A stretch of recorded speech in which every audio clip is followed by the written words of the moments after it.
I'm at the hey guys, I'm at the oldest cabin in Gatlinburg. It's called Ogle Cabin. And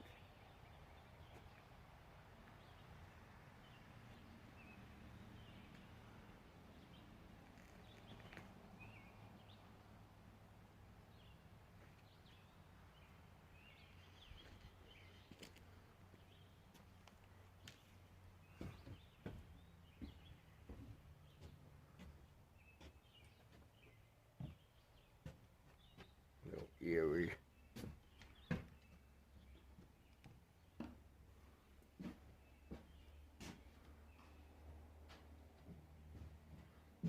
Can you imagine? No Wi-Fi, no direct TV, no satellite.